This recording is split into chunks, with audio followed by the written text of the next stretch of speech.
जय श्री कृष्णा। मैं प्रियांशी। आज हम 84 वैष्णवों की 11वीं वार्ता का पहला प्रसंग डिस्कस करेंगे, जो कि गोपाल दास जी के बारे में है।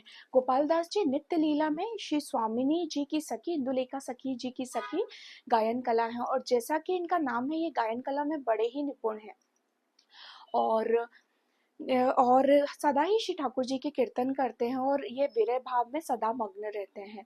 प्रसंग इस प्रकार है कि मदन मोहन ठाकुर जी, जो कि पुरुषोत्तम दास जी के निज सेवा के ठाकुर हैं, उन्हीं की सेवा गोपाल दास जी भी करते थे।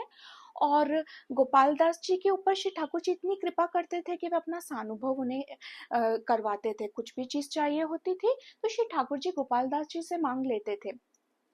और गोपाल दास जी बड़े ही अच्छे श्री ठाकुर जी के कीर्तन करते थे। एक बार होली का उत्सव आया, तब गोपाल दास जी संयोग का भाव भूलकर वियोग में ही खो गए और नित्य की तरह वेणु गीत, युगल गीत श्री ठाकुर जी के सामने गाने लगे और उन्होंने फिर ललना भी गाया। जैसे ही उन्होंने ललना गाया, तब श्री ठाकुर जी वहां प्रकट हो गए, अपनी नित्य लीला सहित उन्हें दर्शन दिए। तब श्री ठाकुर जी की बड़ी ही भलाइयाँ गोपाल दास जी ने ली और उन्होंने गाया, मदन मोहन के वार ने बरी बली दास गोपाल।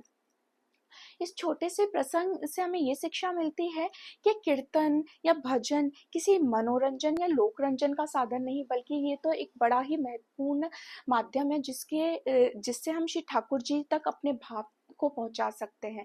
दूसरा, कि भक्ति में संयोग से ज्यादा विरह का महत्व है।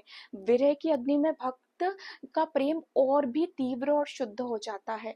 और तीसरा, कि हमारे भाव, हम सारे प्रसंग में ये देखते हैं कि जिस भाव से हम श्री ठाकुर जी को पूछते हैं, उसी भाव से श्री ठाकुर जी हमें दर्शन भी देते हैं। जय श्री कृष्णा। श्री वल्लभाधीश की जय।